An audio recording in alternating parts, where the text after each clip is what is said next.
Hello, everyone. Welcome to Drop Frames. It's episode 99. We've got guest Eat My Diction and Cohh. He's done fathering. He sent the kid off to college. They grow up quick. He's great. And yeah, I'm very proud of him. Reached level 18. Yeah. Over. They grow up so fast these days. They do. That's what they really say. do. I mean, it was like literally, it felt like 6 weeks. Yeah, he's gone. So that's cool. Congratulations. You have your life back. I would like to say congrats. It took 98 episodes, but damned if I was gone if JP didn't nail the music. I'm impressed. We got it. I mean, like I saw it and it was glorious. Well We done. can quit and just be a DJ now. That's I've always wanted. I just want to be a DJ once at like an ultra. Then I want to never be a DJ again. Cohh, you've DJed before. What's the biggest audience you've DJed for?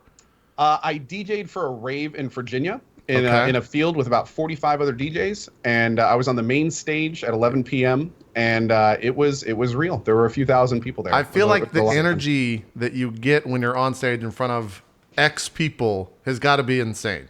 The conversion to I am so nervous I'm going to vomit to this is incredible and I'm loving this is like a 3-second transition. Yeah. And the build up to that point is miserable. I can see that. I can see that. Yeah. I gotta once be- loved a line in high school on stage during a play, and that was one of the worst moments of my entire life, so I understand. Yeah. It was in front of 20 people, but still. I feel like on-stage performances are probably around, I mean, like theater is maybe a better way to classify that. It's probably around the same hype. If you like nail a scene or something, it's got to feel pretty good. Yeah, definitely. But DJing is much cooler than theater. Dude, Whoa now. Whoa. I'm sorry, Hold on kid. a I'm sorry, Zeke. But hey, DJ. just throwing this out there. Played Demetrius Midsummer's Night Dreams in the state finals. DJing is much cooler than theater. Okay, there we go. He's been on both sides of the field, Zeke. I'm with Zeke. I'm close to the end. No, you're right. You're absolutely right. No, you're totally correct. Because I'll say, like, I haven't performed in front of a live audience of that many, but I guess I'm trying to think of the most people I've been in front of that were actually there. Uh-huh. You were in front of many hundreds for our DF events, that's for sure. Yeah, but No, that's those, what I'm thinking. Like the drop frames, the live drop frames at like the PAXs or whatever. I don't know if those maybe. count. I don't know if those like theater is so much different. What we do is just go up When there you're and doing tell someone dick else's jokes. work, Yeah. and you're needing to like make it good. Yeah. We just go up there and tell Doing panels dick is a jokes for an hour. performance. You're just answering questions, Yeah. so it's a little more relaxed of an atmosphere. Yeah. Well, I'll tell you what, like I've had the most exhilarating moments of my performing life. I wouldn't say career. They never paid me for local theater. Okay. But some of the most exhilarating experiences of my life happened in front of less than 200 people because you get out there and it's less about a big crowd and more about a crowd of people that is really invested. that cares. And A crowd that cares. Yeah. yeah, I look, there's been moments when I look at the audience and there's like 75 people out there, but they're all just like, I have their rapt attention, or I can see a couple people out there like tearing up, and it's a really cool thing. Like it's the best drug I can name. That's why I want to go to I want Don't to do DJ an drugs, ultra. kids. Do theater. I want to DJ like an ultra event because it's literally that by about 10,000 and people are just fucking losing their minds. Whether they're on drugs or not, they're still losing their minds. The drugs just amplify everything. So I feel like that's got to be a good feeling. It's got to be like pure harnessed energy that's just being fucking fed into you. And you just have to sit there and deal with it and not be overwhelmed. That's got to be cool. I can imagine the drama teachers that just heard what Diction said, and like, I'm making a shirt out of that immediately. Don't do drugs. Do theater. Oh God. Well, let's talk about what's going on Twitch. They pushed. I think it's site wide now. I think everyone has this new like overlay on Twitch. Do you guys have the new thing, the new site? Browser? Okay, so we need to chat about this a bit. Now, for the last like 4+ months, Twitch has been in development overdrive. Yeah. And everyone has been getting different stuff at different time. So today, like in my chat, people kept asking, have you seen the new page? Have you seen the new overlay? Like, I don't know if I was in it before. What exactly is the new page? This it is the it purple right here. bar across the top? Yeah. This is the front page that we're looking at. They redesigned the front page. Okay, now I thought that was Pulse. No, this is Pulse, the social media thing right here, the Twitter wannabe, and this column The newsfeed. is Pulse. Everything else on the front page is a new front page. Okay, Kind of. and then the purple bar across the top was a different initiative called the navigation bar. I think so. Yeah, let me bring down the feed so you can Okay. see. Yeah, that's this right here. Yeah. Okay. I still All have right. the old page myself. You do? You still have the old page? If you're not logged into Twitch and you go to twitch.tv, you see the old page. If you're logged into Oh. Twitch and you go to twitch.tv, you see the new page. This I'm page, logged I in. should say. What the heck? Try holding down control and hitting F5. Sometimes I can fix that stuff up. My computer shuts down. I'm blaming you. Okay. Just hold Alt and hit F4, Diction. Nope. Nope. Still the Oh, old it's on page. auto. Oh, Yeah. that's weird. I don't know. But yeah, I see a lot of They don't love people. me. Fuck it. Yeah, it's honestly probably for the better. A lot of people, at least that I've seen in my chat, aren't the biggest fans of the redesign. It does look really convoluted and It looks messy. it looks very Metro. Like it looks like that Windows theme Metro to me. Yeah. For like tablets. That's what I pulled this to look like. I like the idea that you could see a fuck ton of games now on the front page. It's not just like That is nice. whatever it was limited to 12. Follow channels only being 5 kind of sucks. It's like, what are the 5 biggest channels that you follow Yeah. until you click load more? I have words about the following page. It's a nightmare. Yeah, and you can only load more. You can't load less. So now I have loaded every stream that I have followed, trying to close that fucking thing. So that's kind of interesting. It looks like in chat most people don't see it, like Diction. Really? That's okay. Yeah, that's crazy. I wonder if that's an issue or if it's like a slow rollout or something. Yeah, I know that it had launched because we talked about it on the show 3 weeks ago when they put that blog post is pretty old. And they said they were going to be rolling it out. And I think yesterday there was another wave of people rolled into it because I didn't have it until last night. And I Yeah, assume- it looks almost split. Like a lot of people have it, a lot of people don't. So Okay. weird. Oh Well- no, everyone has it apparently. No, wait, no, there's still. No, there's still a lot of people. Yeah.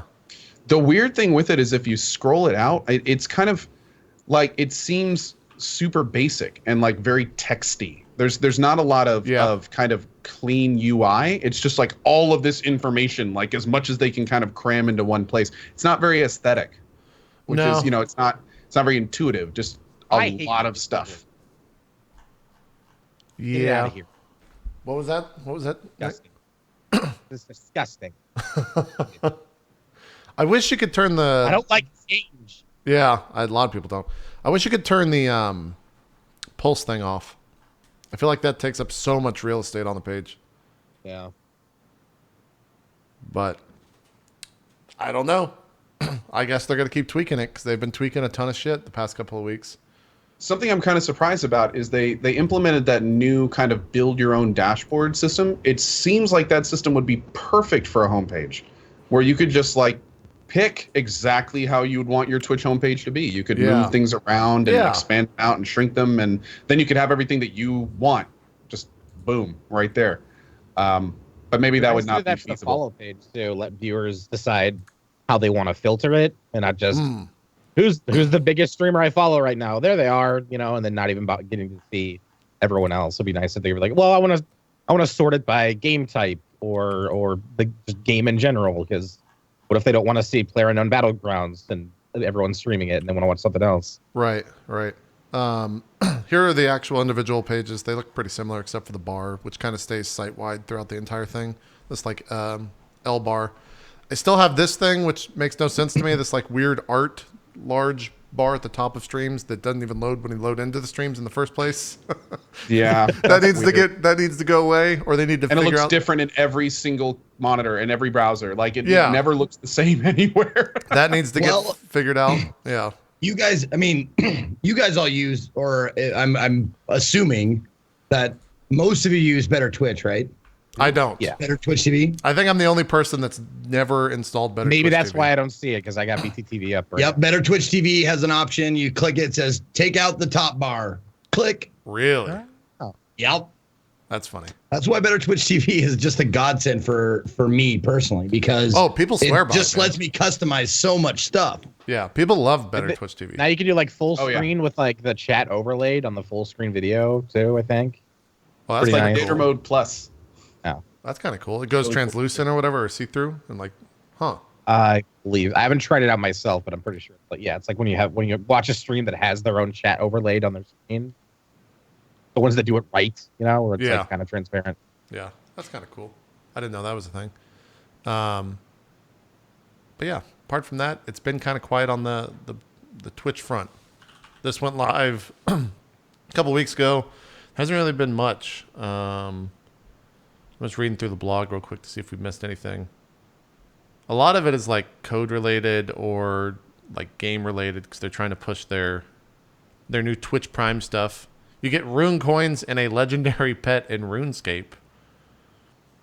If you're a Twitch Prime subscriber, Twitch Prime subscriber. There you go. Yeah.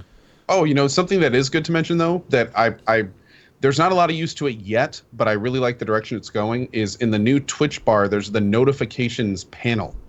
So what's really nice is I know in the past that I personally have had this issue and other streamers too. Like Twitch will send out those little pop-ups at the bottom of the screen. Like, hey, are you going to PAX this year? Or are you going to this year? And like streamers will miss it and we never, or we're streaming and just don't have time to do it and that kind of thing. And then it's just gone. Or the tax thing used to be that way, all sorts of stuff. Now with this notification thing, we have a persistent place for notifications. That's cool. And more importantly, if Twitch ever wants to get casters or viewers like important information, big feature updates and stuff, I'm hoping that they're going to use this little notification thing, so we'll have like a persistent little, hey, you need to check this out, like not something that'll just kind of pop up and disappear, or something we might miss on Twitter, or something like that. So I really hope that they're going to start using this more, because that would be best for everyone, casters, viewers, we'd all benefit. Yep. Yeah, definitely. I just saw one pop up right there. There you go. One of the things too, Cohh, that they when you weren't on the show, we talked about the event stuff. I've been using them a lot for pretty much every show, but I don't use them for the streams. Are you finding any use? Or are you three of you finding any use of them? I personally have not started using the events yet, but I'm going to be in like the next week. I actually just, as of 2 days ago, kind of all the dots connected for me about how I should really be using the news feed, because I actually turn the news feed off in my channel. Like a lot of people turn that stuff on. You go to their homepage, you'll see the news feed, the profile buttons. I don't have that turned on. Because of that, I was assuming that I couldn't use the pulse. I thought, hey, I don't use the news feed, so I'm not going to be on people's pulse, et cetera, et cetera. Then I find out that on our dashboard, we can actually post stuff to the news feed without it being active. And that shows up on every single follower's pulse. So like on their front page? Now, yeah. So like 2 days ago, I put up a multi-paragraph. Hey, I didn't know I could use this. Hi everyone, here's a channel update. And all that stuff.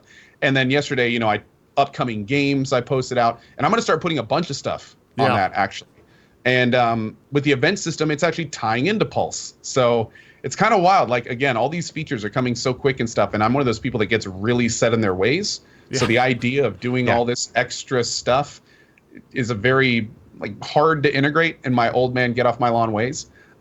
So yeah, the short answer to the events, slowly but surely, I'm catching on and getting it set up, but loving seeing all this stuff. Totally. Like this is really cool stuff that we're finally seeing. Yeah, for me the event stuff is awesome for shows. It makes perfect sense. I think anyone that does show content similar to mine or has like a special stream should 100% use it, because when you make an event, they can add it, like it has a way to export to like almost every fucking calendar out there, like Google Calendar, iCalendar, fucking that's cool. Windows Calendar, like all that shit. It'll just load right in at the click of a button, which is super smart and also super hard to code. So I'm glad someone finally did that, and then it integrates into Twitch. So, but yeah, apart from that, not too much going on the Twitch front. So let's in gaming news, there's not. I feel like I've talked to death about the whole Persona thing with Atlas just being idiots, not allowing people to stream past 7.7. You didn't talk about it on this show, though. We didn't talk about it on the show yet. I want to hear about that. I mean, that's the important thing. You can tweet about it all you want, but it isn't actually not real until you talk about it on Drop Frames. Should we reintroduce? Should we reintroduce the entire thing, Zeke, or just like I don't know what you're aware of when it comes to. Do you know anything about it? I know from a little bit about it from your tweets saying there is a certain limit to how much you can stream up to for everybody. It's like when Nintendo tries to limit content on YouTube and stuff, Right. or they were trying to. Yeah, so it's kind of like that is what I'm aware of. Yeah, but apparently Atlas is like a history of doing this, of like actually filing DMCA takedowns and stuff. Yeah, like that. they haven't yet. They're not blowing smoke. They haven't yet on anyone that's been streaming, but like day Persona 5 shipped. Atlas made this a note on Persona 5 and streaming thing, and basically said that you can't stream past the in-game date of 7/7, as well as show quote important cutscenes or any boss fight besides the first one or any initial interactions, or sorry, awakening scenes, which if you play the game, it's just kind of like them the players that you can get discovering their powers, basically. So I started streaming it, and then the more that I got closer and closer to 7/7, which is about 30 hours into the game. The game's around 100 hours long, give or take. I think 100%ing the game is like almost 200 hours, but because you have to play through twice to get the quote true ending. But regardless, they put this out. Everyone kind of lost their fucking minds. But yeah, Atlas does have a history with this. They did this somewhat when it launched in Japan. Some people did get shut down, but here on Twitch, as far as I know, again, Twitch doesn't comment when they shut down a channel, so it's up to the channel. Nothing's happened. Yeah, owner to do it, but both Bikeman and Admiral Baru, two very big streamers, have both streamed by it. Nothing's happened. Yeah, the thing that's Bikeman's still streaming it. It's been he days. is, yeah. The thing that sucks for me is I decided to stop streaming it, and I guess for other people that decide to stop streaming, it sucks as well, because everyone else that kept streaming gets like this, oh yeah, they're fighting the man, they're fucking awesome streamers, man. Look, I'm gonna stroke their fucking dicks all day long because they're streaming past 7/7, and then they come to me and they're like, well, you're a fucking bitch. Like, why'd you stop streaming? It's like, well, I actually have content that, I mean, streaming this game doesn't like support my channel. The shows do. So if my channel goes down and I miss a show, that's actually like detrimental. If they get shut down for 24 hours, then it's just like, well, they're down for 24 hours and they'll continue streaming the game.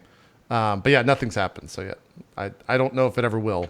I find it pretty hilarious. I got to be honest here though. I'm sure they were expecting a little bit of a backlash with this. I can't for a second think they were anticipating the backlash they actually got for it. At that point, with the initial backlash in consideration, I would be baffled if they followed. If think what would happen if more stories came out about them actually taking down channels at this point. People would riot. I mean, like just the fact that they put the NDA or the DMCA threat in place drove everyone crazy. So if they were to actually start taking down channels and YouTube content, which by the way now tons of people are streaming by, that would be one of the worst PR moves in recent memory. And it's like they're acting, and I know it's coming from their Japanese like corporate overlords who are way behind the times when it comes to like new media and marketing and stuff like that. So it makes sense, but at the same time, the game has been out for 8 months in Japan. So anything that we could spoil, the core audience already knows it. And Persona is not in the West. Persona is not like Final Fantasy, dude. It's a beloved game, but it doesn't have nearly as much reach as like a lot of other JRPGs. It's hilarious because Persona blew up in the West because of streaming, because of Giant Bomb's Endurance Run. Like it got insanely popular in the West. Like Giant Bomb's Endurance, it kind of made the game almost mainstream because so many fucking people watch that Endurance Run over there. Not to say it's the entire reason. The games are great, so that also helped, and tons of people just played it. But yeah, the whole thing's just ridiculous. I'm just curious though if like Atlas is just like Atlas US is never going to do anything and Atlas Japan is like fighting them internally, or how that's working out, or if they're just not. They just put that out there to tell people that they did it, and then they're just never going to act on it. I have no idea. Do they think that streaming? This is just a thought experiment, but do they think that streaming certain parts of the game are going to make people not want to buy it? Pretty much. I mean, it says in the thing, it says, simply put, we don't want the experience to be spoiled for people who haven't played the game. Our fans have waited years for the game to come out, and we really want to make sure they can experience it fully as a totally new adventure. Please read our video/streaming guidelines below. The funniest part about that is then they go on to spoil parts of the game in the actual post. Right. It was like dude, a comedy routine. If someone's actually going to sit and watch 100 hours of someone streaming this game, they were never intending on buying it in the first place. Like that's That person's not going to shell the money. They just wanted to see what it was. You know? It's also so. Well, not even necessarily that. I mean, I know people who don't give a fuck about spoilers. Who will watch other streamers while they, play the game themselves or whatever, the same game. Sure. And then they look at the mistakes that the person they're watching made and go, oh, so I can't do that. Let's do this other thing. Yeah. I mean, streamers just walkthroughs. It's so weird because they say like video content guidelines, no major story spoilers, and I'll leave that up to your good judgment. So like, it's your game. You should know what the major story if you need some guidelines, avoid showing/spoiling the ending segments of the first 3 palaces while you can show initial interactions with character name that is in the game if you fucking care about spoilers. Avoid his awakening scene, that whole deal about the painting. So it's like, what are you talking about? Also, don't post anything about a certain student investigator. What? What? Yeah, How many student investigators are there in the game? Yeah, I don't know. It's weird. Also, they're assuming that people can't possibly avoid spoilers for a video game. Well, that was the best. That was the other best part on the tweet that tweeted this link out. Yeah. Everyone was responding to it with spoilers of the game, just like spoiling major plot points on Twitter. Someone made a Twitter bot that would spoil parts of Persona. Yeah. So they kind of like screwed themselves there too. It's been a weird couple of weeks for PR agencies, man. Just like they really got their work ahead of them. Yeah, that's true. I still to this day think Horizon did it best, man. They were like, okay, we're gonna have this crazy embargo, and then there was a pushback, and they're like, okay, cool, well, just put spoilers in your title then. Oh, I didn't even know there was pushback. That was it. It's like, okay, we had this big list of rules, but you know what? Okay, you don't want that? Cool. Just make sure it says spoilers everywhere and then go crazy. Huh, and I didn't even know that was it. And it worked great, and it had a huge reception on Twitch, and everyone was happy. And it's like, why make it so much more complicated? Yeah, I mean, the reason is because it's Japan, and they're just... You talked about being stuck in your ways, Cohh. These guys Same are stuff fucking... with Nintendo, man. These guys are stuck in their ways. Well, here's like... I don't understand the fight here. Like, if you don't want people to play it, don't release it. Don't let people have it and stream it. I'd rather have the full game on release day than have all these fucking rules when I want to stream it. Yeah, I mean, it is an interesting thing to think about, the idea that pretty much everyone on Twitch is at the will of a publisher of the game because they still own the copyright of said game. So it's 100% legal in their right, but it's... Yeah, but it's also like you're not going to do it because it's going to be a giant shitstorm. Yeah. Straight up dick move. Yeah. That part was what was interesting to me, to just think about Twitch at large, how, we don't really control what we can stream for the most part. So it's kind of scary to think that one day they could all just be like, guys, what if we just said like fuck streamers and we just killed what if we just kill the whole platform? And they could do that. And they could do it. And they're right. Yeah. That was really interesting because I actually didn't understand how all that worked before the Atlas stuff. I was actually under the impression that if you bought it, you could do what you want with it. But Twitch was really quick to point out, and they actually linked a few Twitch employees were like linking actual, like, this is how it's written in law kind of stuff. Yeah. And it turns out that you're exactly right. When you buy a game, you buy all of the permissions to use that game. But you do not at any point hold the rights to make any monetary content with the contents of that product. Same as like a movie. Like you bought a DVD, you can't rip it and put it on the internet. And that's the weird part is, no one buys a movie and is like, oh, I can't wait to stream this movie when I get home. But everyone that buys a game is like, man, I can't wait to stream this game. And everyone's like, yeah, of course, that's a totally normal line of thought to have. But with movies, you're like, you're going to stream that game? You're an idiot. What are you doing? It's going to get shut down immediately. Well, the difference between movies and games is obviously the controlling aspect of it. The person sees a game, if you see the movie, that's all it is. It's done. Once you see a movie, you MST3K it and like make fun of the movie or something and bring your own personality to it. That's basically the gist of it. Or you could re-edit it into something, like people edit the Big trailer to make it a horror movie and shit like that. Like, yeah, those are great. Or The Shining and make it like a romantic comedy. Yeah. I had it explained to me very weird by someone who was a lot smarter about me than I was. The idea of copyrighting a game would be kind of like if a clay manufacturer copyrighted a block of clay and then you took it and molded it into something, like you made something out of the clay and then the people that owned the clay blocks said, okay, that's ours too now. Yeah. It's because when you're playing through a game, you're making you're doing all the stuff that you need to progress through it. You're shaping the experience for those that are watching it. Right. So it's not the same as a movie because you have creative control over what the person's seeing using the medium you were provided, like clay. Except it's a programmed game. So it's kind of weird, and it's very gray right now because it's easy to argue that they own every single asset that you're seeing. Yeah, so, it's also gray because it's never been tested in court. There's no law of, like, fair use is just a term. No one's ever taken fair use to court and had it in front of a judge to, like, have precedent to fucking what is fair use? How does that actually work in court? And it's because streamers don't want to go to fucking court over this stuff because it would cost so much goddamn money to go up against, an Atlas or a Sega or whoever. It's just not worth it. So I wonder if that day will ever occur.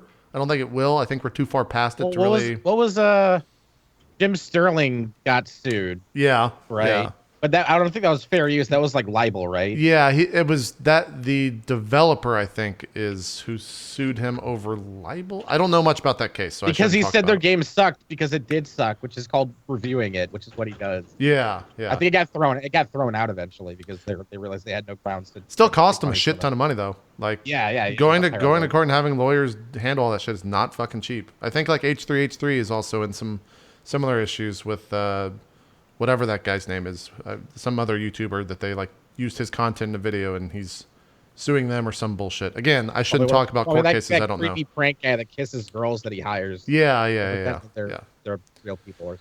It's weird. Don't take anything to court, people. It's weird and expensive. Not worth your time. That's a general rule of thumb. But yeah, that's the Persona 5 thing. I don't know. I thought Persona 5, in terms of just talking about the game, probably would have been on my top 10 game list. Probably would have been top 5.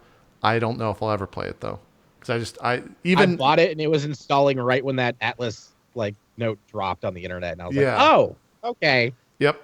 Well, I have the game now. I don't know what I'm going to do with it. So if they lifted the embargo tomorrow and just said, we're sorry, forget it, you guys do whatever you want, you still wouldn't play it? Oh no, I probably would, just because there's fucking nothing to play right now that interests me. So yeah, I'd probably play it.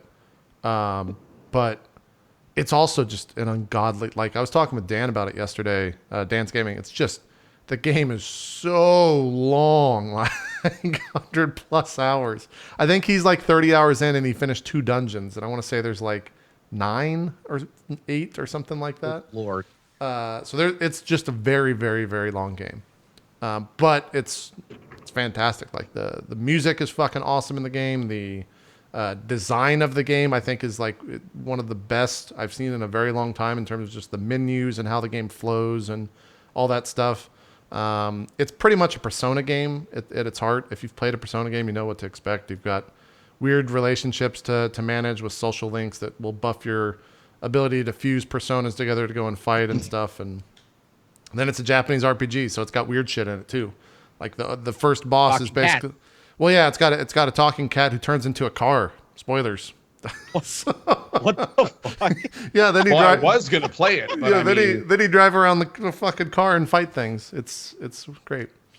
Yeah, I don't know. I really enjoyed the game, but I won't be playing unless they lift it, because I can't risk being banned on the channel with shows, because if I take the risk and they're like, actually, we just banned everyone today, they're all gone 24 hours. It's like, fuck, I got to do a show tomorrow and now I can't. So that would suck. So I'm just not going to risk it. But I know plenty of people are, like Baru and Bike Man and Dan's Gaming, and there's a bunch of smaller streamers too that are like in fucking 8, whatever month 8 is. What is that? August? Yeah, they're in August instead of July. So they're way past it. But that's Persona 5 in a nutshell. It's shitty that all that happened, because I was really looking forward to that game. What about you guys? What have you been playing? Cohh, I guess we'll start with you, because you haven't been on the show. Are we still doing news or whatever? We can. Is there anything else? There's something else that's new? I just feel like there's nothing. I just want to nothing going on. just super quick cover the Germany thing. Oh, okay, yeah. I don't know yes. enough about it to speak about it, so yeah, cover it. Did you read that article that I linked, Zeke? Yeah, I did. Awesome. There's an article I'm opening it up because I'm just wondering, because I've heard that it's not as big of a deal as people are making it. It sounds really bad, but it's kind of the same thing with the with Atlas. It's like it's a big stick, but it's made of wiffle. You know, it's a wiffle bat. They're just saying like, hey, we can enforce this if we want, but we're not gonna. Well, what is the German? Can you introduce like what is actually happening? There's an old law on the German books that says that could feasibly apply to YouTubers and Twitch streamers about broadcasting. You have to apply for a broadcasting license. Okay. And that could cost you between $1,000 and $10,000. So if you're a Twitch streamer in Germany, ostensibly you could be cited to pay for a license, or not dollars. I think it's euros. But it's still a lot of fucking money. Yeah. Oh, yeah. Okay. And so then now people are just not going to? Is that because they're not going to enforce it? Is that kind of what that article Cohh was saying? Well, basically, like there was this firestorm because there was this big German YouTuber named Pete Smeet, and he has like a 24-hour channel. He does Let's Plays. He does all sorts of stuff. And what was happening is this German broadcasting law basically said, like, if you're taking views from television, like if people would be watching TV, which the TV people are paying license for, and you take their viewers, then you need to pay what the TV people would be paying. Basically, like, government needs to get paid if people are watching you. Like, that's how it works with the licensing stuff. So what basically happened was this rule specifically said to take the television audience. And there was always this gray area because, you know, our streamers really taking the TV audience, et cetera, et cetera. But this Pete Smeet guy, you'd go to his YouTube and he'd be like, throw away your TV and watch me. Ha ha. Right. And then at that point, the German government was like, God damn. Stop, man. Just stop. Yeah, like, come on, man. Out. Yeah. So at that point, like, he got hit with a little feet. Like, but for instance, it's not only is it not a big deal, but you remember Rocket Beans? Yeah. They got this license years ago. Oh, like it's like, and it's only in Germany, and it's not like they're going out of their way to find broadcasters and hit them with this license. Like, this dude was basically like, ha ha, I am the pirate of your television viewers. So they were like, we're gonna do it to this guy. So it's Germany only. There's no real other laws like it too much, and like the article says, I don't know if it's being linked in chat, but we should link that article. Yeah, I'll do it right now. I did. They're basically said, like, this is not that big. Like, do not worry. Germany is not going to start walking around and charging Twitch streamers. Like, it was a very much a clickbaity initial article. Gotcha. Okay. There we go. Yeah. Well, and that's why I wanted to discuss it, because I wasn't 100% on all the facts or that kind of stuff. And usually when these articles and stuff like this come out, there's a huge backlash, just like the Atlas thing, and no one gets in trouble and no one gets fined and no one, nothing bad really happens. Right. In this case, and Zeke, you were totally, and you're right. The first article was very alarmist. The first article made it sound like this hammer came out of nowhere that was dropping. So there was a reason the second article had to be written, basically. Gotcha. Okay. Just some other small tidbits of news. Did you guys watch the leaked Battlefront 2 promo video last night? Did you get a chance to watch that? No, I heard about it. It got taken down. Yeah, they took it down. They're going back to the old trilogy, basically, which is kind of cool because, like, Darth Maul's in there, and, like, I guess you could play as Darth Maul. The 1 through 3. Yeah, well, I think all of them. And they've got like a story mode. And it looks like there's like a TIE fighter story mode. So it seems kind of like they're hitting on some of the stuff people are interested in. But they've got a lot of work to earn back the trust of everyone that felt like they got fucked over from Battlefront. Yeah, that game was really pretty and not a whole lot else. Dude, I had a spammer in chat today that was linking that video with PogChamp and Battlefront 2 footage linked, like copy paste.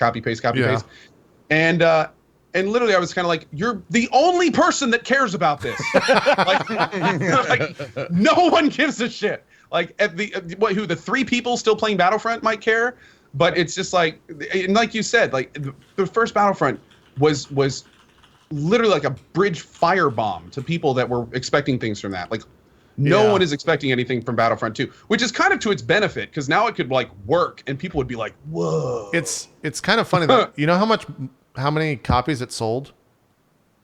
Probably a lot. I mean, anything with Star Wars on it sells decently. 14 million across all platforms. That was a bit more than I was expecting. So like, Obviously, EA is going to be like, NieR guys, was like, we sold 1 million. Yay, we should make another success, Battlefront, victory, shouldn't we? Yeah. Like, we should make another one and fast to tie in with this new movie coming out. So that's kind of what they're doing.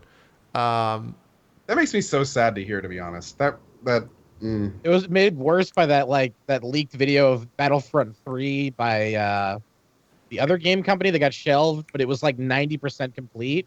You're talking about BioWare KOTOR, are you? No. This was okay.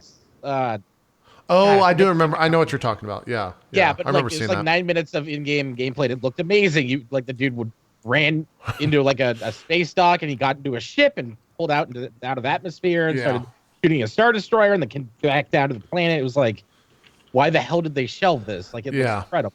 So that's probably what they're going to lead with at E3. I would assume at the EA panel would be Battlefront. And then there was all that. There was a couple of the KOTOR rumors the other day. Did anyone follow up with that story? That's kind of in your wheelhouse, Cohh. It's not happening. No, turned out to be a misrepresentation in old documents. Okay. Very disappointed. However, there was a slip involved with this. Oh yeah. One of the BioWare representatives basically were like, no, they're not working on KOTOR. They're working on a brand new IP. Oh, okay. Well, that's good. I'm totally on board for silver lining to that. Everyone's kind of assuming that he may have been talking about some stuff that's already been mentioned, but at the same time, maybe it's something. Who knows? Could have been a slip. Could have been nothing. We'll see. We'll see. They've already announced there's going to be more stuff at E3. So yeah. I hope we see that the Amy Hennig and Jade Raymond game that they showed, like the very, very early footage of the guy walking out of the cantina last year at E3. I think that was last year. Might have been the year before. Hope we see more of that game. Oh yeah. I'm pretty sure that's. Oh, go ahead. I was trying to think of. No, it's not tied in with the new IP that the Cohh's talking. Yeah. I think it's its own story. What were we gonna say, Cohh? Just kind of off topic here. Have we announced E3 stuff? Are we doing at home drop frames E3 stuff? Someone asked me that today. Nothing's. I haven't sat down and figured out exactly what it's gonna be. Because I'm kind of waiting. People are still. I think everyone's still deciding what dates. But I know Microsoft has now moved to Sunday. I think their conference is on Sunday. EA, I think, is on Sunday, like it was last year. But I heard a nasty rumor that there's going to be conferences overlapping this time. I would be very surprised if they did that's that. not the case. Yeah, I'd be very surprised if they did that. There's usually like a code of conduct to not fuck everyone else over. Well, there used to be a code of conduct not to do before the show too. Yeah, that's true. Yeah, Bethesda's kind of like, well, we're not doing that anymore. So yeah, we'll see. But we definitely plan on covering it. I just haven't.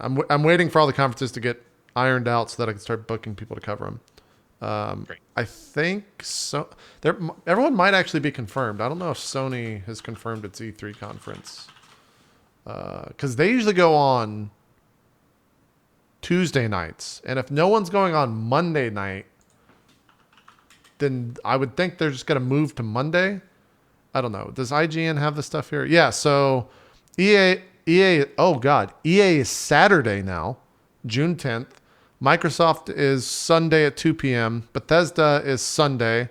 Ubisoft, Sony, and Nintendo have not confirmed their dates yet. So, wow, they're getting earlier and earlier. Yeah, like what the? Yeah, seriously. I guess they want to be It's going to be done, and then a day, and then E3. I guess they want to E3 be week. like the start of the news cycle of E3 or something. I guess that's the goal there. That's kind of crazy that they're doing Saturday now. Think about how much money is being put into each of those presentations and how important the order is. Yeah. Like, of course, if there's going to be another, Fallout 4, blah, huge announcement, like, you don't really want to be the guy behind that without any big guns. Yeah. So I wonder if they're kind of panicking, like where to put themselves, and maybe we should go first or last, or where should we, There's also the thought of more people can watch that stuff on the weekends. Like Mondays, people are at work usually when that stuff is going on in the morning. So yeah. If they do it on a weekend, then they can garner more of an audience to actually watch and get the news out and get that spread as much as possible. So, yeah, as soon as Ubisoft, Sony, and whatever the fuck Nintendo's going to do with their stuff, once they figure that out, we'll start making plans. But that's in about 2 months from now, about 60 days, I think. Yeah, 60 days, which is kind of scary. E3's coming up soon, and then fucking con season hits. Yeah, dude, there's already a lot of hints at some really big stuff for this E3. Yeah. There's a lot. They're expecting a brand new Dragon Age. They're saying they may try to reinvent it. Did you see the article today for the Fallout 4 VR stuff? No, what was that? AMD has announced that they are convinced that Fallout 4 VR is going to redefine VR gaming. Like, and not only that, they also said that they have a cordless VR solution that's going to be around as well. Like I know they're Vive has promising one now. Yeah. Well, Yeah. it's not released yet though, right? It's still tech demo. I think you can buy it. I think it's like $200. I think it's anyway. it's shipping, but yeah.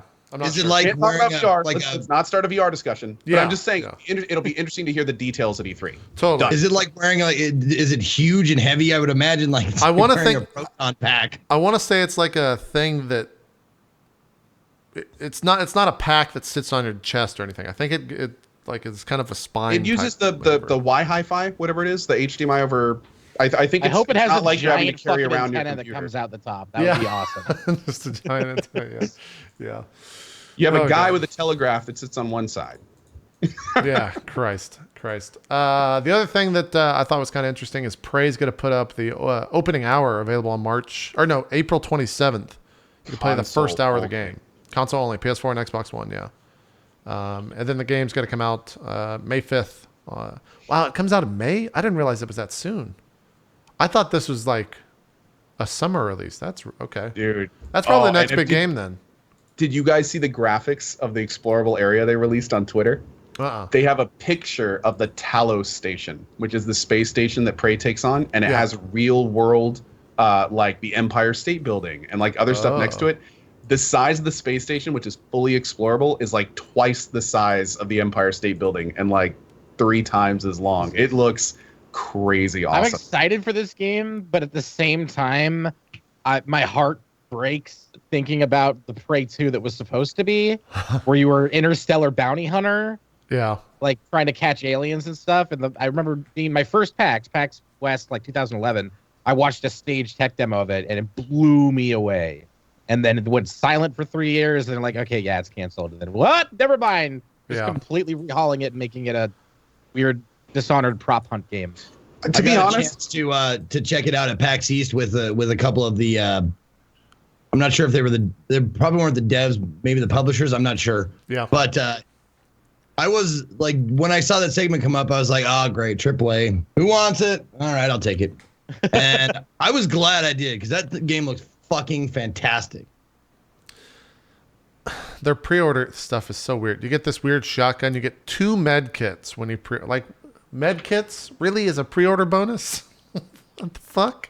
You get a recycler shielding chipset. I don't know what that is.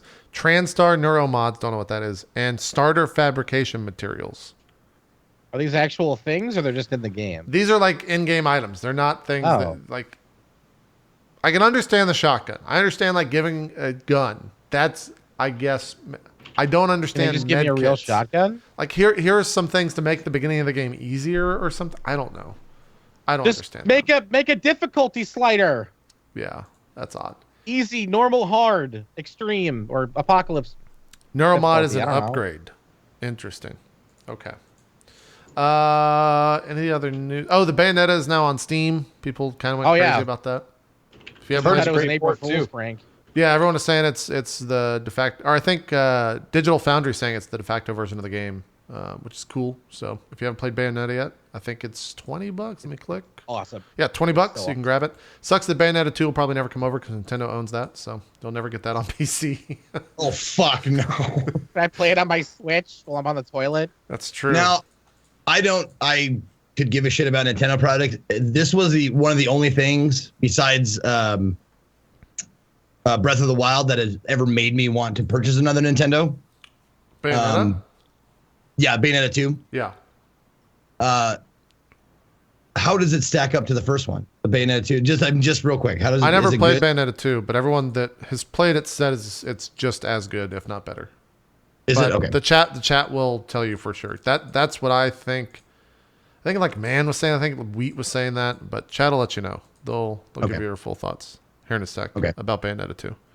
But goddamn, did I love Bayonetta? Chad, go. And I don't really go in for those actiony fighty games like all the time, Yeah. very often. It's just so fucking unpredictable and full of crazy effects. Characters, like your hair is a weapon and shit. Like you go to Yeah. that bar with that dude who gives you guns. Well, Like, honestly, it's what that shit crazy. I love it. what drew me in and kept me playing it till the end was the strange take on religious mythology. Mm-hmm. Oh. I totally was. I was invested in that. I went, oh, this is a really cool like way to show off these ideas that like imagination that you might have about these different characters from different religious texts. I dug that. Yeah, chat's saying it's better than the first one, so seems like you missed out. Do you not have a Wii U? I thought you had a Wii U, Zeke. Oh, I do. Oh. It's over there somewhere. Yeah. In there in the closet. So you just there's never a wig. See the wig? You just never purchased Bayonetta 2 then? Is that what you're saying? No, I got the Wii U at the pawn shop because it was a great deal and it was pretty new in the box. I was like, okay, I'll get one. Oh no. Diction knows specifically why I bought the Wii U. Mario Oh, Kart? because we had fucked up Friday, Mario Kart 8. Oh, hey Zeke. When he broke his monitor. Speaking of Yep, Mario and then Kart, I put it back in the fucking box after that. speaking of Mario Kart, Nintendo's announced the Mario Kart 8 Deluxe Nintendo Switch bundle. So Zeke, if you want to buy another Nintendo console with Mario Kart bundled in it, they've got you covered. You know you want to. Look at it. It actually, they've got Rainbow Road. Look at this. Nintendo, it's a tweet. You can't claim this video. I'm sorry. It's just a fucking little box with Rainbow Road. It's kind of cute. Are they adding stuff to Mario Kart 8 Deluxe, or is it just? I don't know what they're adding. I can't speak intelligently of it enough. But I know it's something. It's deluxe. I don't know if that's. It might have like all the DLCs in it or something like that, maybe from Mario Kart 8, because there was 2 packs I think for DLC, and maybe a couple extra riders or drivers. I don't know what you call them in Mario Kart 8. Not the biggest Mario Kart guy. Pilots. Pilots. Let's call them pilots. Let's just call them completely what they're not. Call them pilots. Wheelmen. Yeah. There was also that Project Scorpio stuff last week because we didn't cover it, which is the new console. I don't know. Does anyone read into this stuff enough and understand the tech specs to actually speak intelligently about it? Or are we just going to be like, well, it's got a bigger number, so it seems like it'd be pretty good. It does 4K. It does true 4K. No. It's not the 4K. Yeah, it's not the PS4 Pro 4K, which is fake 4K apparently. What does that mean? I don't know. I know some 4,000 pixels. I know some jargon involved around that, but I can't speak intelligently and tell you what it actually means. I think it's upscaled in the PS4. Someone out there. I'm sorry to interrupt you, but I hope someone out there takes the last like 20 minutes of this show. Yeah. And cuts together every time that JP said I can't speak intelligently. I've said it a lot, but the reason that I say it is so those assholes don't come on YouTube and be like, man, this guy doesn't fucking know anything. Why is he talking about this? Like, I give them the reason that I'm not saying things about it. Because we've definitely gotten quote, in trouble. We've gotten yelled at for speaking about things that we don't know anything about. So instead of fake 4K, can we just call it faux K? We could. Let's call it. Let's start the trend. Trademark Zeconi Industries. The industry, yeah, industry trend. That was pretty good, Z. Thank you. Here are some numbers for everyone to look at. They're bigger on the Scorpio. Oh, very impressive. Yeah. Look at that particular number. It's a tiny graph on my computer. Yeah, this is going to be obviously the main focus of E3, I would think, for Microsoft. Probably, yeah. And then they also said there's like, they said a couple games that'll be highlighting on the Scorpio. It's, Forza and some other shit. Maybe the new Halo. Maybe I made that up. Again, this is where I get yelled at because I just make shit up. All I gotta say about Fable Scorpio, 4, right? Yeah. Yeah. the Xbox, the most recent Xbox, I mean, it didn't suffer from a lack of hardware. It suffered from a lack of library. Yes. It suffered from a lack of exclusives. So Yep. it doesn't matter how good Scorpio is. They should really be focusing more on getting their library big. Now, one good thing about Scorpio I heard is it's going to be playing Xbox. Like all the previous Xboxes apparently work on the Scorpio. Oh, it's backwards compatible. That's what you're saying. That's kind of big. Okay. I mean, that's going to really broaden out that library. That could, give it a lot more value in terms of people that have an old Xbox, an old 360, and they want to play their games again. That's kind of cool. Yeah. But Hold on. Like, how far back are they going? I don't know, to be honest. Okay. I know that it it's like does selective the backwards last one, compatibility. but I heard that I think it does a couple more, doesn't it? Can anyone confirm that? I'm reading through this article to see if it's confirmed. Stupid. We didn't read. Yeah, I'm pretty sure it. some I'm of pretty these sure it ones at are least small. does the 360 because obviously it's going to do the one. It's a half system. So Yeah. I'm just waiting to see if Yeah. anyone Because right now knows. they slowly are rolling out Xbox 360 games that are backwards compatible. It's selective. It's not like they flipped a switch and all of a sudden you can play all the games. No one's. Apparently, we got all the PS4 fanboys in the chat because no one knows a thing about Scorpio. well, and interestingly enough, though, not only do they have to, get it added to the library, but now PlayStation is not only like, hey, PS Now, play all the old PlayStation games on this, but now they're like, oh, and by the way, you're going to be able to play it on PC soon. Oh yeah, I saw that weird snippet they said a while back. That was kind of odd. Twisted Metal on PC. No, what they're going to do? Have you used PS Now, their service? I do have it. Yeah.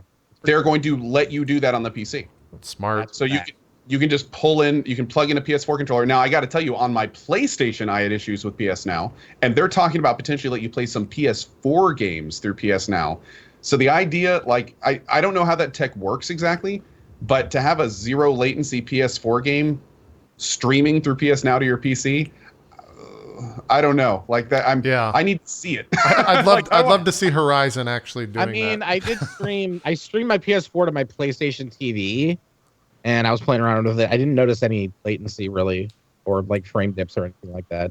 Yeah, I forgot who was. But then again, my PS4 was literally 5 feet away from the PS TV. So I'm trying to. Someone I know was talking recently about doing, and they were talking about the latency not being there as well. But I can't fucking remember who it was. I guess it doesn't matter. But it was me. I just said it just now. yeah, you're the second one now, so I'll just use you in the future. There were some other. Oh. What's up? Apparently, it's already out. People are saying can you get PS Now on the PC right now? I have no idea. Don't lie to me. I'll get it just for science. I didn't mean to derail you. Definitely keep going. No, I think that's pretty much it. There's a new class coming to Diablo. The Necromancer, I think, is out in beta right now. Yeah, the Necromancer closed beta for select testers, and they'll obviously come out. It's so weird shit, that like Diablo is still getting updates. You can download PlayStation Now on your PC right now. Right now, you can just download the app. Holy shit! I had no idea. That's pretty awesome. I've literally played Neo on my PC through my PS4. No shit. Well, that's kind of cool. Well, no, I guess Wow. it is on his PC. It's just rendering through it. Now wait. Now does it stream from your PS4 to your PC? Is that what it's doing, or is it? I think so. Let me see. It's not emulating it on the PC. It's streaming it from the PS4. So that's why I don't see the benefit of it. Oh, okay. That's a little different. It's not like an emulator that runs on your it's desktop. streaming through the app. Right. And then it's all in the cloud. Your progress is in the cloud, so you can like turn on your PS4 and continue your game.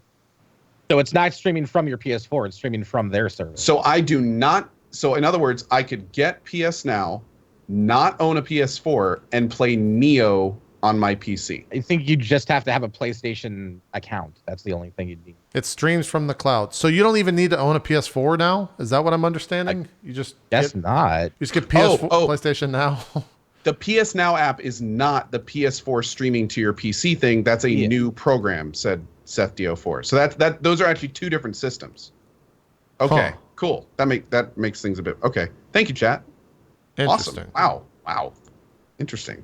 That's pretty big. That's huge, actually. Like, because like the Microsoft, like, their games are compatible. Like, you buy it for Xbox One, you can download it on Windows 10 type thing.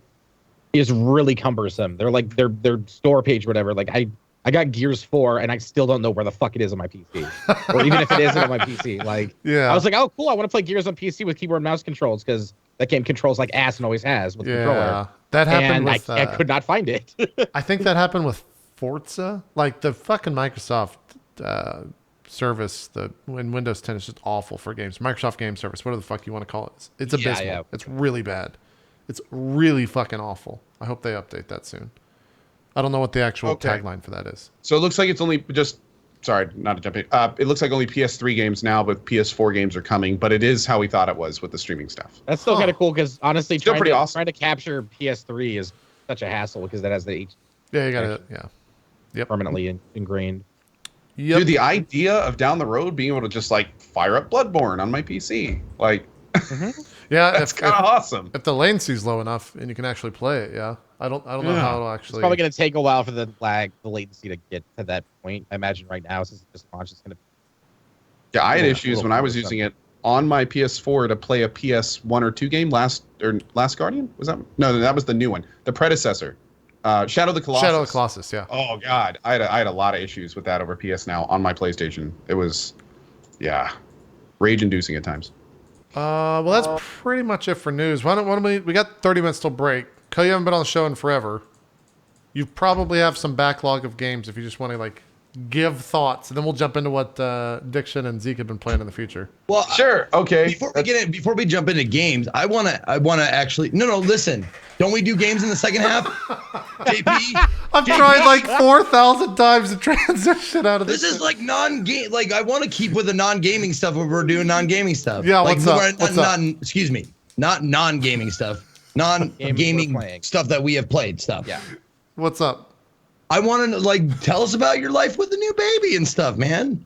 Oh, sure. Well, it's the last. Today was actually his 6-week birthday, 6-week anniversary. 6 weeks. And he's doing great. His name is Rowan, and his middle name is Sander. And yes, that's a BioShock reference.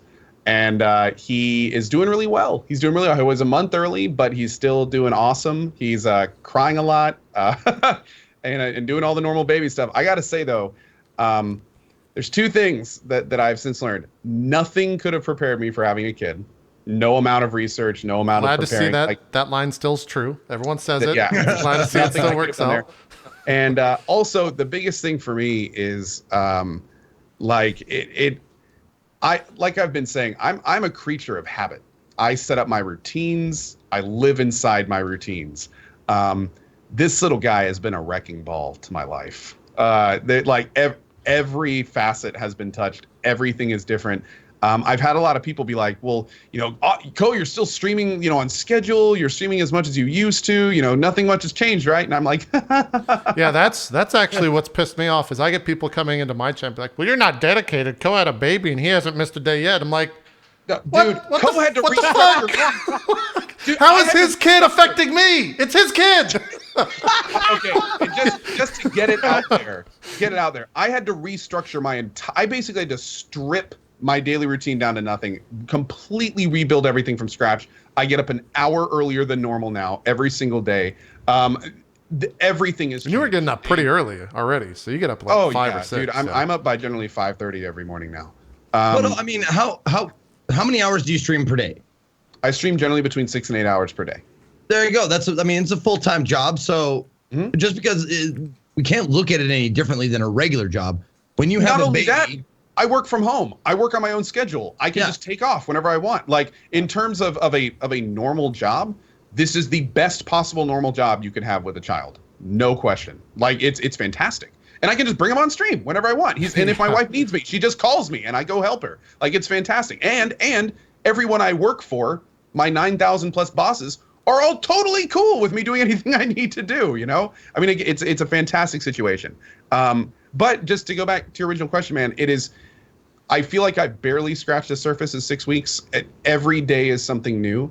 And what's even wilder is with him as a kid, like you talk about firsts with kids, like his first step, his first thing. When you become a parent, man, everything is a first that he does. The first time he's made eye contact with you, the first time he's smiled when making eye contact, the first time he's made a sound that wasn't crying, so it's just this constant like, whoa, he did this, whoa, he did that, whoa, oh, he did that, did you see, I have the most impressive child ever. What is this? well, it's not necessarily impressive because No sometimes other kid's ever done this. No, never. sometimes it's like that's the first time he drooled out of the left side of his mouth. Like that's the first time he rolled his eyes in the back of his head and moved his head. Like it's not necessarily all like good stuff. It's just the first time he's done stuff. So it's been a ride, man. It's been a ride. does that mean when you have a second kid, you're just like, that's fucking old kid, get some new shit? Yeah, come on. What are you bringing new to the table? Hey, cool. Team B did something first, I guess. That changes my entire perspective. Now I really I'm hope I thinking don't have a kid down the road and he watches. He's just like, oh, No, I God. But Dad, I don't want to be Team B. I just picture you looking at the next child like a sequel that wasn't needed. Like, oh, What's up, Bloodborne 2, Ghostbusters you know? 2? How you doing? Oh, yeah, God. kid part 2, the kiddening over here. Kid 1 did it better. Jesus. Kid 1 nailed everything we wanted. Imagine- Kid 2 was just like, you know. That would be hilarious to get a parent to review kids like they were video games. Just- Pros and cons and an out of 100. Put your child on the Gymquisition. yeah, Just like- yeah, that'd be great. That would complain too much, but the aesthetics were okay. But really, the Man, overall experience really this- just didn't even match to that one. Kid 2's running animations are fucking awful. Look at this idiot. He can't even walk straight. His mouth is The lip he's not even syncs and saying voiceovers these on that words. one. Yeah. I had a lot of Voice- frame dips between the hours of 8 p.m. and 6 a.m. Oh, I'm my not gonna God. lie. Yeah. It's like a slideshow. Okay, we are approaching dangerous territory of stuff we never want our future kids to see. We should probably start wrapping this up. Oh my God. God, the controls on this kid are just terrible. Yeah. Oh man. Zeke, in X years when you have your first kid, you're gonna remember that line the first time you see him. Like,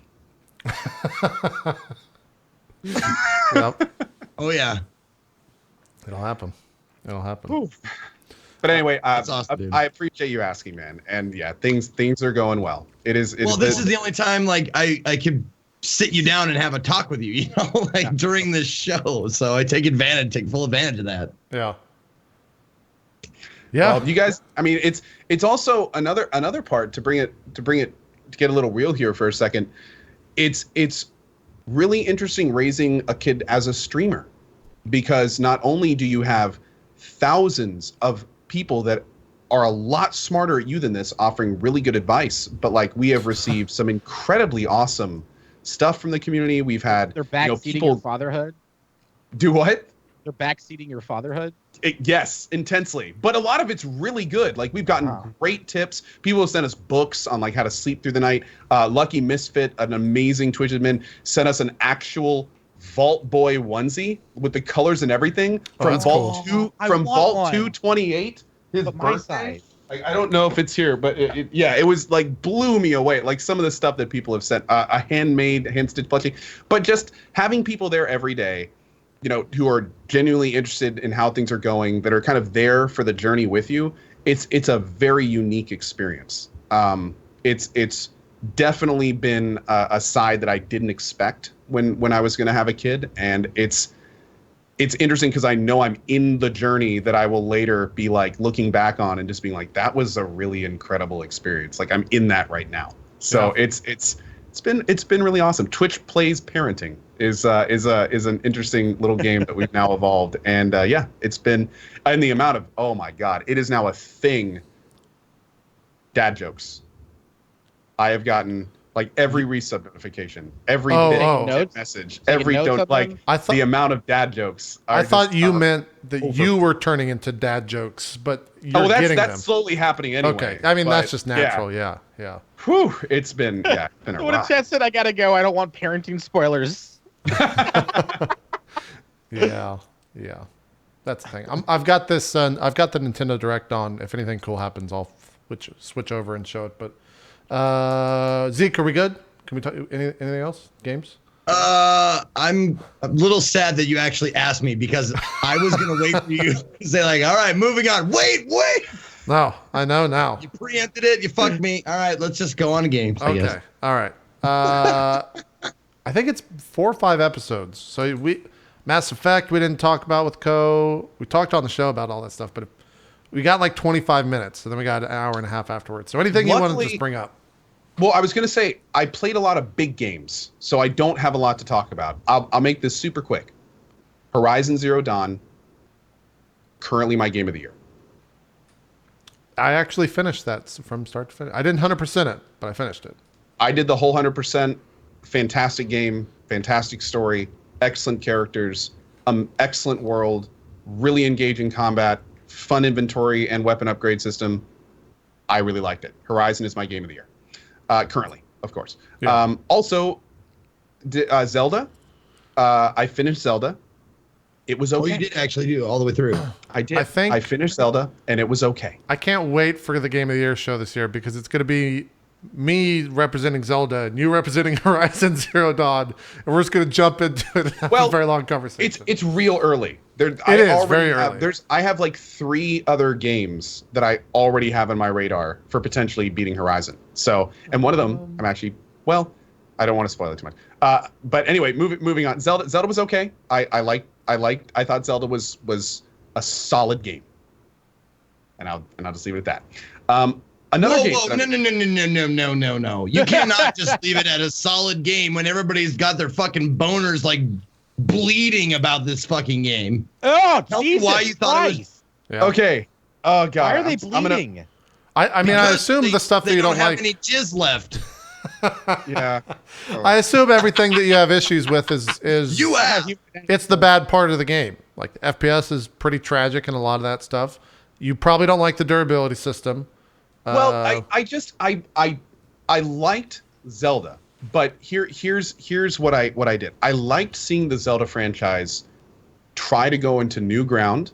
I thought that in terms of the Zelda games, it is definitely the one that appealed to me the most in terms of its mechanics and everything. But here, and I like that Zelda fans saw all this cool new stuff and they were super on board with it. And it's a lot of Zelda fans' game of the year, and I totally understand why. That's awesome. More power to them. I'm a big adventure gamer. You know, I come from the kind of like adult-oriented Witcher 3s and, you know, the 100+ hours Dragon Age Inquisitions. I'm an open world gamer. That's what I do. Mm-hmm. So all of this stuff that people are like, yeah, this is so great in Zelda. This is so... Almost every mechanic in Zelda, I could have said another game that did it better, or it was more involved, or it was more in depth, or I enjoyed it more. And I liked Zelda's collection of features, and I thought they were good, and it drove me to finish the game. I had no desire to 100% it, and but I still that's fine. The entire time I played, like there were some good features I liked. There were some things that I just didn't like. Like I thought the weapon system was just dumb, and the durability system, I thought that was just a contrived. Like I had no idea who signed off on that. I didn't enjoy it at all. And you know, and there was a lot of stuff about it that it felt like I don't give number ratings much, but just I felt it was like a solid 7 out of 10. The story was okay. It was kind of traditional Zelda. You kind of knew what was going to happen at the end, and there were no twists. There were no turns. There was nothing that really surprised me. It was like I said, it was just a solid game. And there were a lot of things I liked about it. Like the gliding system was really cool, and the overworld exploration was fun and stuff. But it didn't appeal to me. And I know a lot of people disagree, and that's totally cool. Zelda fans probably want to just chop my head right off right now. That's fine. But again, it didn't really appeal to me. It didn't really. And this is coming from someone, by the way, who the last Zelda game I played was Majora's Mask, and I didn't finish it. Like, I'm not a Zelda fan. So the fact that I enjoyed it and I played it to the end actually speaks pretty highly of it. So, you know. I'm kind of in the same boat. Like, I've played, like, 12, 15 hours of Breath of the Wild. It's fine. It's fun. But it's also incredibly frustrating at times. And it just, a lot of, like, especially those frustrating moments, I just wanted to go back and play the 3DS one, A Link Between Worlds, where you go flat on the. That's also a great game. Yeah. That one's really, and it's like a classic Zelda title. You know, it's like top down. You know, like cool dungeons and mechanics and stuff, but simple enough that you can just like breeze through it and have a good time. Uh-oh, breaking news. I'm casual. There's a Bayonetta amiibo, guys. You gotta go buy it real quick. Anyways, opinions are opinions, man. Everyone's got one. But that'd be like I always come off sounding like I'm hating on it, but I'm actually doing the opposite, and I just came from a place where I wasn't expecting to really like it. So, but yeah, but Horizon to me, like just every facet, I liked Horizon more. And there were so many times in Horizon when I was just like what? You know, like that's awesome, or this is so cool, and I didn't have any of those moments in Zelda. I think I really want to have a conversation with people that have played Horizon first, then Zelda, and people that played Zelda first, then Horizon. Because I feel like those games came out so close to one another that the order in which you played those drastically factors into where you stand on the side of it. And that's why it got compared to one another so fucking much, is because they were like a week of each other. And so I really wonder, in a different world, if they had came out with like a month in between or 2 months in between, like what the conversation would have been. But and see, I was kind of interesting because I started with Horizon and I did like 3 days of Horizon, and then I switched to Zelda, and then I pretty much beat Zelda, and then I went back to Horizon, finished it, and 100%ed it. Okay. So for me, it was this weird, like, while I was playing Zelda, there was this part of me that was kind of like the entire time, like, oh, let me just kind of get this done so I can get back to Horizon. You know, like, I want to play this, I'm having a good time, but I really want to know what happens in Horizon. So it was, I probably would have done that differently looking back, kind of done like one focus and then the other focus. But there's no question what you're saying has a big bearing. If I had done all of Zelda first, I probably would have, during it, given a little bit more of a pass. But at the same time, when I finished Horizon, like when I've had both in front of me, there's no question that there's weight on one of them for me. So, right. But yeah, that'd be a really interesting thing to talk to someone about. Yeah. I think it'll come up. I think it'll definitely come up during Game of the Year stuff. That's the other thing. It's like April, and we're like, man, this is Game of the Year. There's nothing that's going to beat it at all. Game of the last 4 months. All right, let's go. Game of the last 4 months. It's going to be incredible. We have so much stuff coming out this year. Like this is going to be another big year in gaming. It's going to be a really big year. We've got this Game of the Year right here. I'm going to show 5 seconds of it. 5, 4. That's too much. That's ARMS from Nintendo. Big show right now for the Switch. It's their fighting game. Cool. Yeah. My Switch is... It's their fighting game, and it's not Smash Brothers? Yeah. Yeah, this is ARMS. It's literally... There's 5 more seconds. 5, each other. You punch at each other with the sticks or whatever. 3, 2... Oh, it's Pudge! Okay, cool. Or Roadhog. Excuse me. It's Roadhog now, right? Yeah. I I'm forgot. not up to date on my archetypes. I guess Roadhog would be the guy, yeah. Okay, so I'll make this quick. I know we're low on time. I got 2 more. Oh, we got Mass like Effect 15 minutes. Andromeda. We're good. Mass Effect Andromeda. I 100% of that game. I did every single thing there was to do. I got maximum viability. Slept with all the aliens? I banged most of them. Oh my, you didn't bang all of them? How Not could you all call it of 100%, Cohh? Yeah. What the fuck? Why? But Did you mine all the nodes?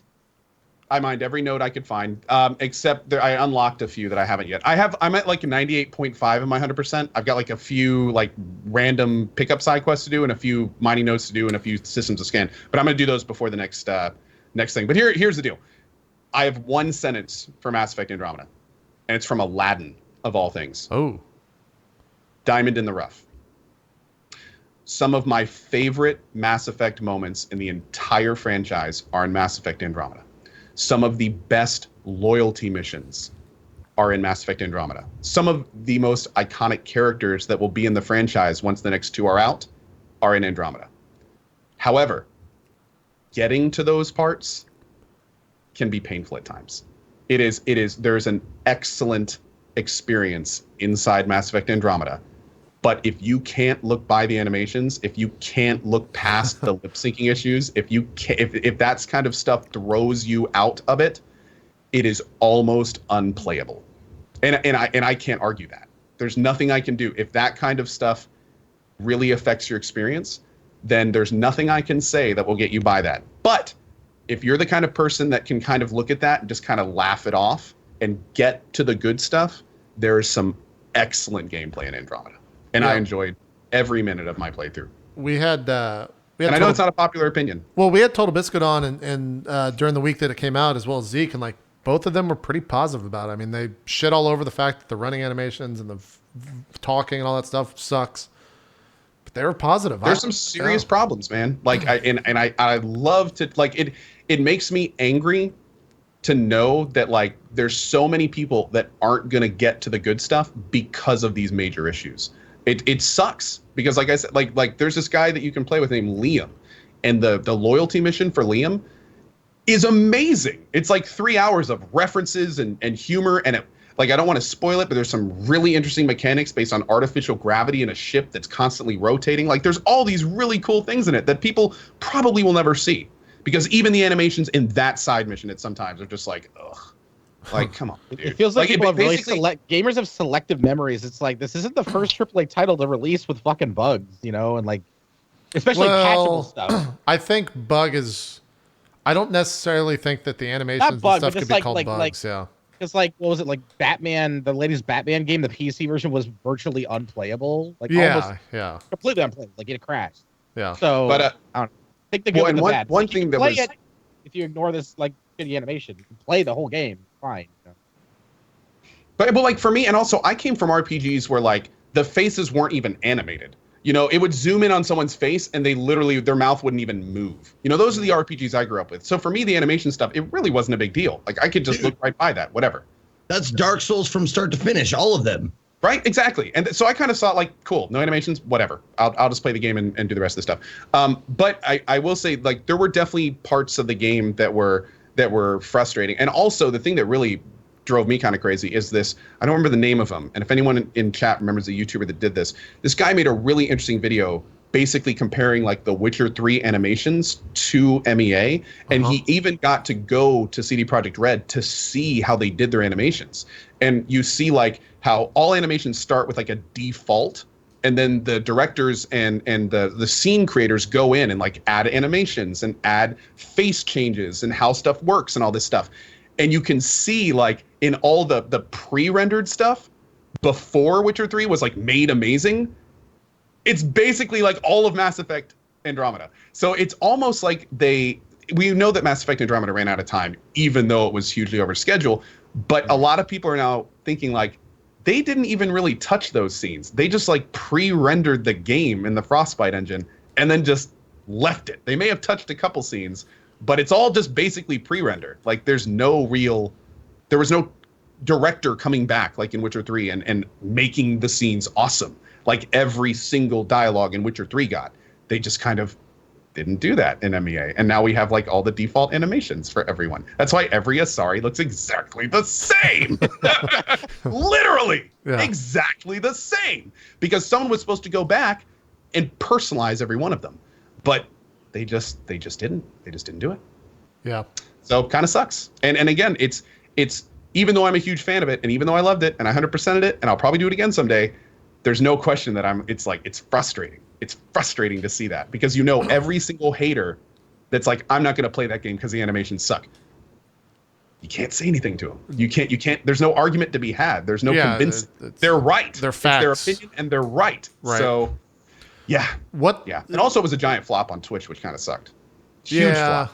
Just a lot of those literally 10% of Witcher 3 in terms of overall viewers. Yeah. And if I had not been streaming it, it would have been much lower, hugely less. Well, everyone dropped it after about a week. It's like a huge like fanboy type game. You know, people wanted to play it for themselves, or they didn't care because the animation thing was. Well, for the first week, that is exactly what I'm doing. I play it probably anywhere from 2 to 5 hours after I'm done broadcasting because I have my dinner and then I go and play Mass Effect Andromeda in my room. Just doop, doop, doop, doop. Take my time, do everything real slow, and I don't feel rushed or anything. Yeah, I feel like, and I'm still having a blast with it. And Cohh, you can speak to this because obviously you streamed 100% of it or 98.5 or whatever. But did you have your chat open the entire time you're playing it? Did you have to like fend off the haters nonstop? The first few days were rough. Yeah. The first few days were rough, and I definitely submoded a couple times in the first few days. But I mean, those were the days where it was like people weren't even trying. You know, those are the days when just people drop in and in all caps are like, "This is the worst game ever made." You know, stuff like that. Like, yeah. But by it got me, troll. I know, right? But by the third and fourth day, like people were coming in, and it was becoming a lot more valid, and we started to have many more like discussions on positive and negatives and stuff. And I will say though, even though the end of the 100% playthrough, numbers wise, was rough, like far less than other games that aren't even big on Twitch that I would stream. Like it was rough. Don't get me wrong. Right. The quality of people that were there at the end was like everyone understood the animation stuff. Everyone knew about it at that point, so there wasn't any like new, bombs being dropped left and right. And pretty much 95% of the people in the channel were like cool with it. They were invested, and the end of the main story is pretty freaking awesome. So once you start getting towards the end of MEA, it really starts picking up. And especially like the last mission itself, there are times when like you get to an area and it's just one of those things in a game where you're just like, whoa, like this I'm looking at something like this is awesome. Like, and there's definitely towards the end multiple times when you start I don't want to spoil it, but yeah, there's some really, really cool stuff that happens towards the end. And at that point, everyone was kind of on the same page and we were just having a good time. Cool. Oh, and then finally, NieR Automata. Yeah, that game. Oh yeah. Everyone that's played that game won't fucking tell me anything about the game. They're like, dude, it's fucking crazy, man. And then they like take a giant rip out of their blunt. I don't understand it because that's how everyone talks about it. They're like, man, that game is fucking crazy. You get Before we get started, I think it's really important to mention Mention one thing and it is booty, rocking everywhere. Booty. Yeah, pretty much. No, NieR is an interesting game. It's designed. It's now a lot of people. It's kind of went under the radar. There was an old game called Drakengard, and that spawned these games. And Drakengard had a bunch of different endings. One of the endings was a joke. Yep. That joke ending spawned the original NieR. So it goes Drakengard, and then NieR, and then NieR Automata is after that. And there's a bunch of references in Automata that kind of play back to it, but you don't. And it's really interesting because they kind of expose you to this throughout the playthrough. And I was someone who didn't play NieR or Drakengard, so I was kind of learning alongside of it. Yeah. But the short answer is it's one of the more complex game universes out there. And it comes off relatively simple at the beginning, and then as it starts kind of unfolding, it starts becoming quickly kind of overwhelming. I just recently got to Route C, which means I beat the game, I got to an end, I beat the game again, but it was different. And this is one of those, this is where I understand those people that are telling you just have to play it. Yeah. Because by even talking about how it's different, there's things that can change your experience of doing it the first time yourself.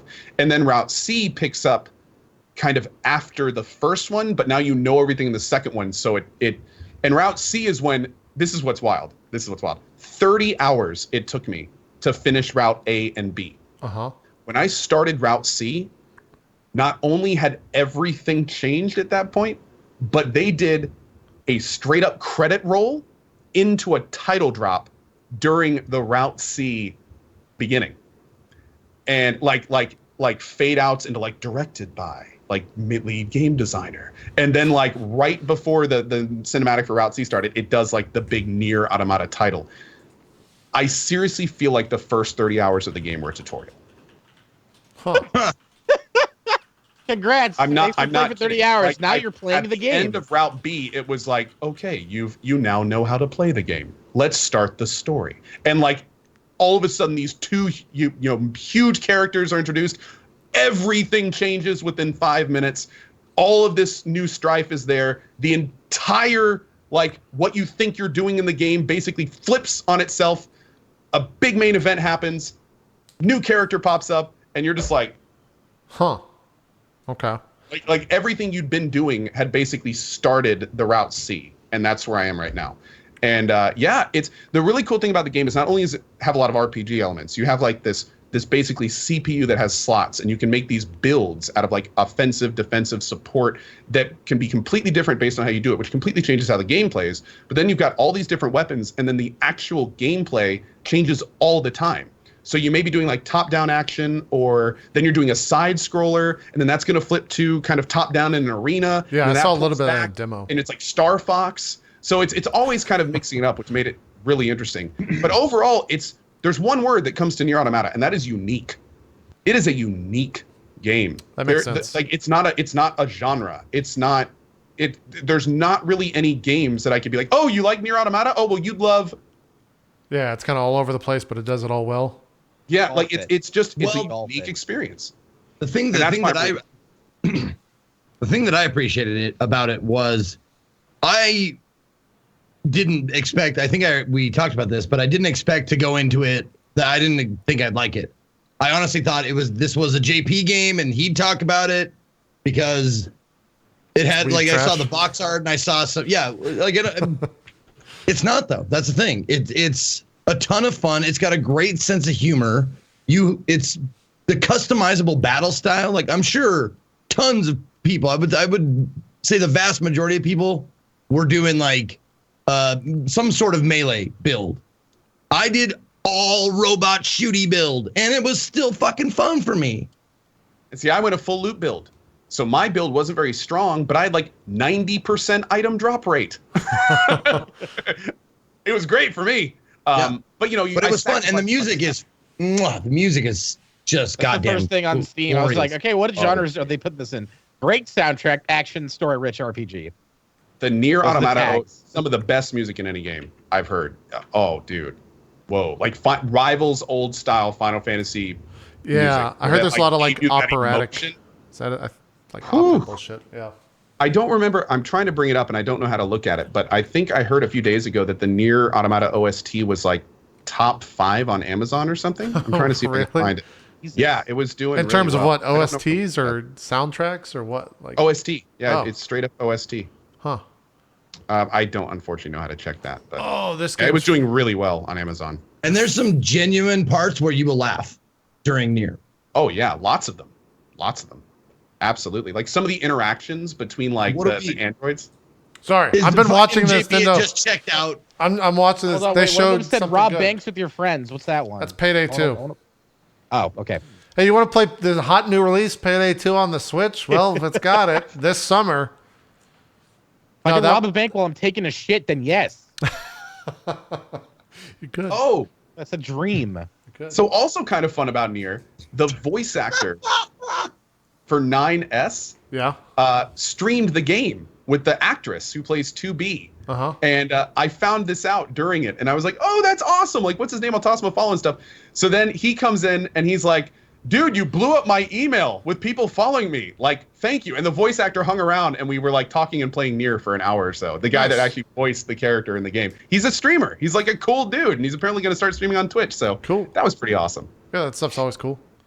Yeah, I think it was it you and Total Biscuit that was talking about that, Zeke? I think that was the same week as Andromeda, where you guys were talking about the craziness that is NieR. Yeah, Yeah. he was a little bit more like. He liked it, I remember, but No, he liked it. He said it was a little more outlandish than I would have said. It's definitely got some craziness and some absurdity, but it didn't. I mean, didn't like I wasn't blown away because I play adventure games and there's some fucked up weird shit right. in the old like FMV adventure games. So that what NieR had to offer was, I guess I was desensitized to it, but there's some wacky weird shit in it and it's good, and I would recommend it to anybody, even if you're a casual, I don't know what's a part-time weeb. I think that's what I am. Well, there's Kajib? I don't know, part-time because you don't watch anime, right? I do sometimes though. Like I dip my toe into the pool, Yeah. but I've watched like a lot of the classics, Okay. like the ones that people say you're supposed to watch, like All right. Then we're Ghost in pretty the similar. Shell, like Akira. I think- I tried Evangelion Yeah. and Cowboy Bebop and Attack that on kind of Titan, stuff, right? Death Note. Somewhere in there is Attack on One Titan. Punch yeah. Man, right? Yeah. One of the classics. One of the Punch Man, I don't classics. even qualifies. Is what, a classic? No, as like really weeby, because it seems like Oh. it's One It's Punch so Man palatable. is great for me to go to sleep with. I get real bored with it. I don't know. it's why. so palatable for everybody. It's completely understandable. There's not a whole lot of weird shit. I think you could No go with technic- like, no like you could say Weeb Light. I think that's how I would classify myself, as Weeb Light. we Diet yeah. Weeb. Yeah, Okay. because I love like JRPGs, but like I'm not about the anime life, so I'm not Dodger level of anime. Yeah, To Right. be fair though, your like of JRPGs is much more than normal. That does put you slightly more into the weeb category. Yeah, it's Weeb medium. I don't.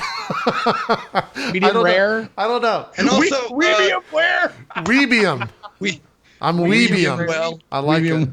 it. Now, before we go any further, Uh-huh. I just want to know.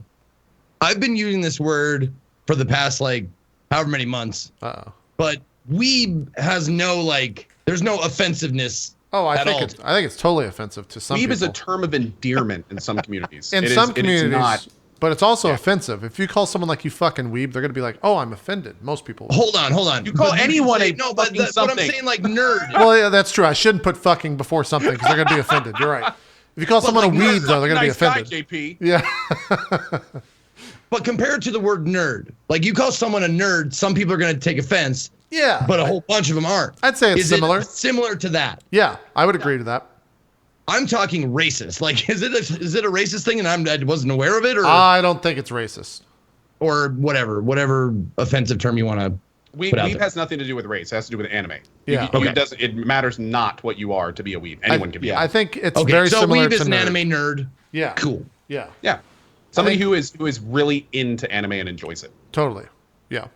No, it just got thrown around so much that I assumed that it wasn't like offensive or anything. Yeah. I think it's fine. You're fine. Or You're like offended. brony, where people do take that offensively sometimes. Do they? I thought that was okay. We should probably I thought stop you Because there's Brony talking. with connotations pride, that a dude. brony is someone Yeah. that masturbates to My Little Pony, and a lot of them are like, no, we just really like the show. Yeah. And they get really, really upset if you call them a brony. I guess So, that's with true. Weeb, I've never seen someone be like, don't you dare call me Weeb. So it's like, yeah, whatever, I'm a Weeb. I mean, people will get people were offended that Cohh said that he liked Mass Effect Andromeda. Some people get offended by anything. Really, when it You posts should have out there. heard on the first day, dude. What do you mean? Literally a death threat. Like the Oh, first really? day was insane. Like this dude wrote me like a page and a half thing about like, you're the reason that these games can be released. The fact that you like this and this is acceptable to you, and you show people this game, and makes you the biggest, like just blah, blah, blah, blah, blah, just like a page and a half. I think. And then at the end, he throws in the one line, "Sorry, I'm venting a little bit. Just had to get it out." And I was like, Well, I think what happens with a lot of that stuff, and this happened a lot with Persona 2. Like, if there is controversy or drama around a game launch and you're streaming that game, people go to streams to have conversations about the drama. So, like, when I was Yes, streaming that is- Persona 5, for the first 12 hours of the game, it was like every 5 seconds someone would come in and be like, "Oh, is he going to get DMCA'd? Are you streaming past 7.7? Is this going to happen?" It's just like, I'm so tired of this conversation. Can we have a new conversation? And I'm sure it's Talk very about how similar awesome with Mass this game Effect. is, not about my channel dying, please. Yeah, For yeah, once. like maybe it'll talk about Mass Effect for Cohh, and you're just like, animations are fine. Let's move on. And it's just nonstop for the first like week. we become the lightning rod essentially for any drama or any issues surrounding any game we play. Not only that, but our choice to stream it is an affirmation that we totally agree with any issues or things going on in the game. Yeah. Like our seal of approval is on this game, and we represent everything that it represents. And it's just I don't know.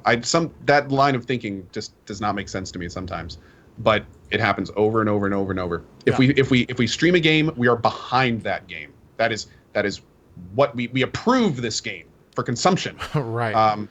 The developers are paying us. That's also right? the other the thing. amount of times I got that for MEA. Yeah. Oh man. Also, Zeke just confirmed that Weeaboo is also Weeb. Those are the same terms. They're interchangeable. I can't believe that I never made that connection. Yeah, I don't know. I cannot new every believe that day. because I've heard weeaboo forever, and weeaboo comes. I know where weeaboo comes from because I knew the word before it actually became like a 4chan thing. Uh-huh. Because a friend of mine got me this really fucking awesome comic strip book called the Perry Bible Fellowship, which is full of fucking hilarious comic strips, like subversive, dark comic strips. And there's a comic strip that coins the word weeaboo, and it has nothing to do with what it's used for now. Oh. Huh. By the way, this Nintendo Direct is completely ridiculous and not. This is what's currently being shown. 5, 4, 3, Is that in-game footage? Oh my god. 1. Yeah. Yeah. There's not Is much. that 60 FPS? Probably. I really like Splatoon. And I'm Splatoon was excited for alright. Splatoon too. It's just Oh, the you only know thing what? I hated about it was that you couldn't to play with your friends. You had to be like, all right, 3, 2, 1, join a lobby. And Yeah, like, that hope you got got into a patched game together. 4 months later. What? That got added in 4 months later. But it's kind like of a ridiculous. solid, super fun game. The ability to play with your friends was put in 4 months later. Yep. Yes. Or to like to get into a party. To queue with people and like make a party. Yeah. You'd think in a multiplayer game that would have been a bit further up the list. No, nah, not in Japan. Not in Japan. Nintendo. Everyone is your friend in Japan. It doesn't matter who you play with. Yeah, pretty much. Was there something else you were gonna say, Cohh, before we jumped on that? 'Cause we're gonna take a break soon. Do it all? Slightly. I think It's so. coming out PC. Actually, no. I think that launched on Thursday in the Thursday of the week that we did our last show on Wednesday. So no, we have not talked about it. Destiny. Destiny 2 has been officially announced on PC, Right. and I am excited for that. I was one of those people that really wanted to dive in Destiny, but it was on the PC. I can't do a like that long term. I was one of those people that dove in and then played for 30, 40 hours and was like, well, it's not on PC, gotta go. So I'm right there with you. Zeke played a fuck ton of it, so he's probably super excited it's coming to PC. Because you even did the raids and stuff. am. Yeah. You did all the raids. So Oh, I did. Well, I will say this about Destiny 2. The thing I'm a little apprehensive about, the fact that the first Destiny was console only, made me like an asset to the team. I was competitive because everybody trying to aim with controller is a little fucking wonky. But now that it's on PC, the skill difference will be fucking drastic. well, Because I'm like, I still aim as good as I did with controller. I mean, at the end of the day, if you're just shooting AI enemies, it's not like you're playing multiplayer, right? So, like, as long as you're hitting the giant target in front of you, you're still doing something worthwhile, yeah. So I wouldn't be too worried about that, unless you're gonna like jump into the PvP world and try to become that guy. But Well, also, that's the thing. Like in Destiny, I became sort of competitive in the PvP arena. yeah, Yeah, Something that you may like, though, Zeke, is they have hinted that there will be a lot more melee development in Destiny 2.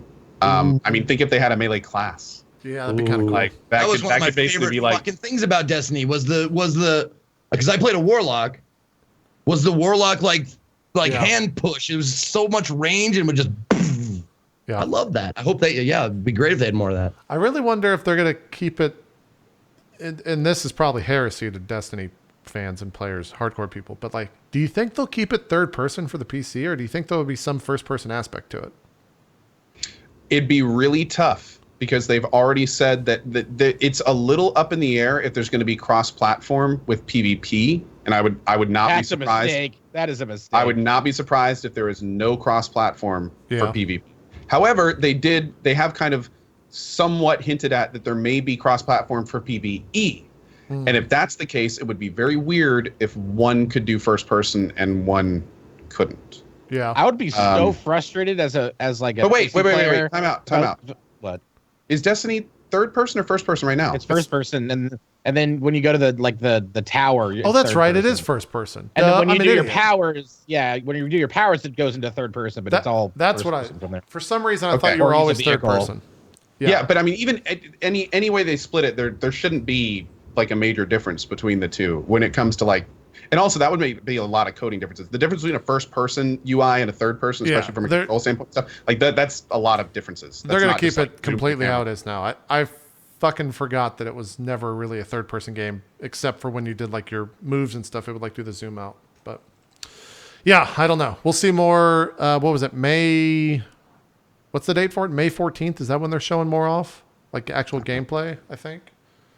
Let me look it up real quick, then we'll go to break. Destiny 2. Yeah, this is a good time to mention, by the way, for anyone watching, there are no active Destiny players on this panel. Like we are. Yeah. I have literally less than 2 hours. I think Zeke's played the most, but it's been a while, so we're looking forward to 2, but we're not big Destiny 1 players. Yeah, I'd imagine when it came out for the first 8 months, I probably got a couple hundred hours into Destiny. Yeah, you played a lot. Wow, that much. You did, yeah. Yeah, I would raid. I would play it off like after the broadcast.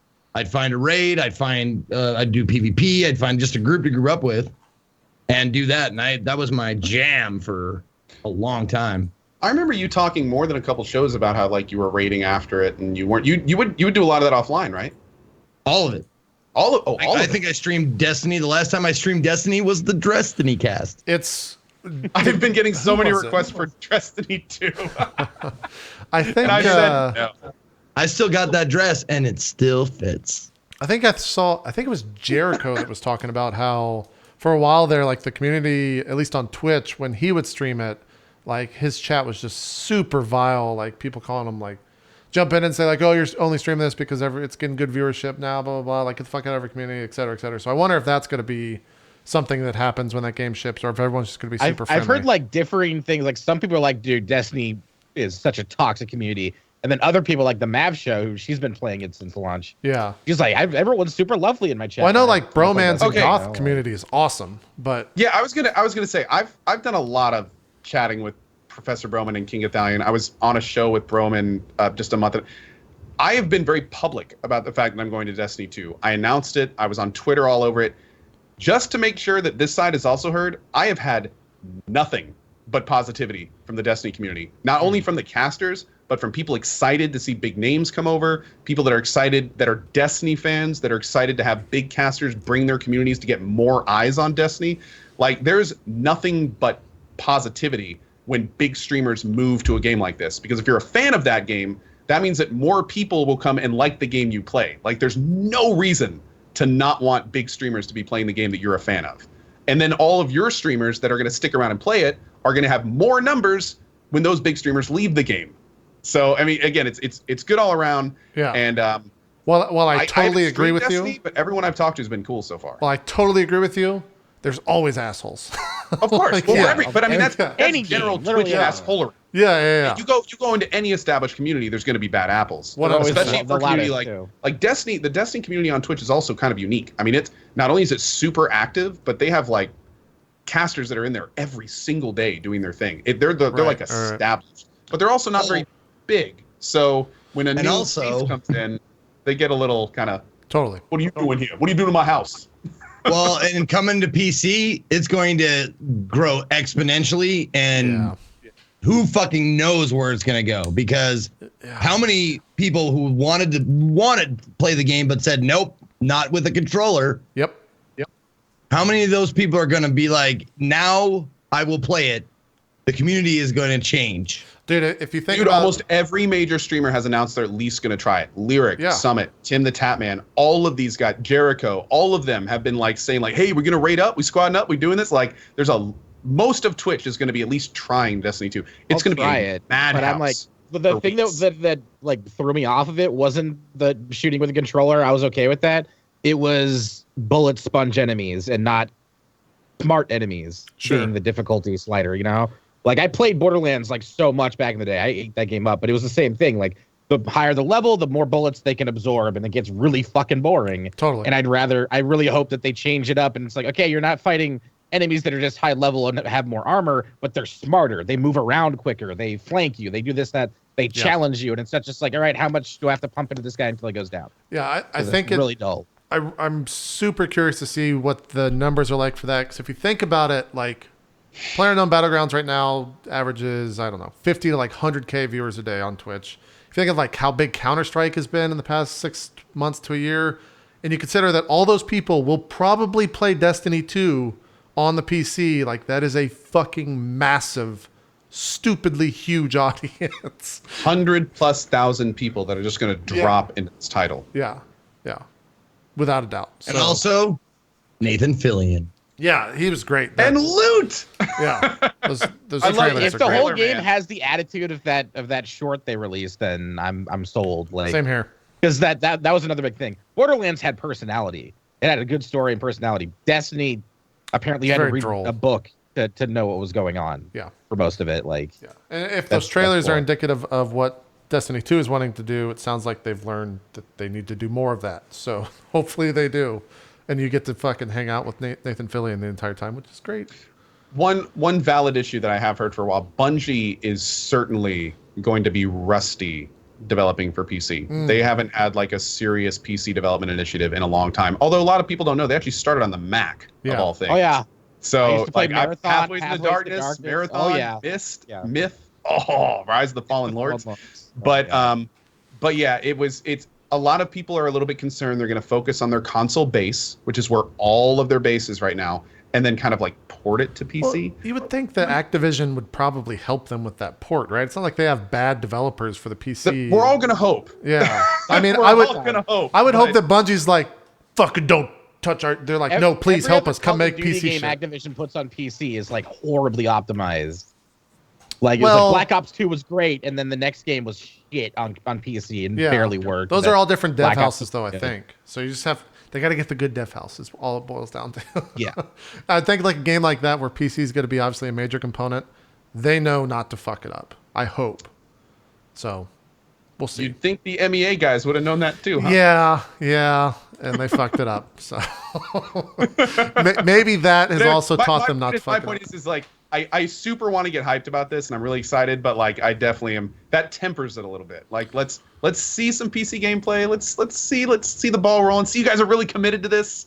You know, and that's what I'm really gonna. It's going to be crazy the amount of hype because May 18th is the date when they show the gameplay. So like that's only going to add to it. I'm sure you'll see more of it E3, and then they'll probably have a beta or two like they did for Destiny 1 over the summer, and they're just going to keep riding that hype wave. So that's going to be the hardest part for I think a lot of people is just staying grounded with that game and making sure not to fucking go crazy over it. But we'll see. For sure. Yeah. Agreed. That's with any big release, really. I mean, that can be said for any big release. But we're due for a break for about 20 minutes. So let's take a break. We'll come back. I know Diction and Zeke have been playing a lot of indie games. We probably have Yep. some more stuff to talk about, too. So Real quick before we go, JP, because I know you guys have already talked about this into the ground. Yeah. I'm just gonna get it out there. PlayerUnknown's Battlegrounds started playing for a week. The best BR out there, in my opinion. That's it. I'm done. That's all I'm gonna say about it. It's awesome. And the chat goes wild. we'll have words afterwards because I have some thoughts about it, too. We'll come I back have an talking a little opinion bit. or two. Yeah, we'll have some conversations about that as well as some other indie games and more right after this break. So, more drop frames. We'll see you then.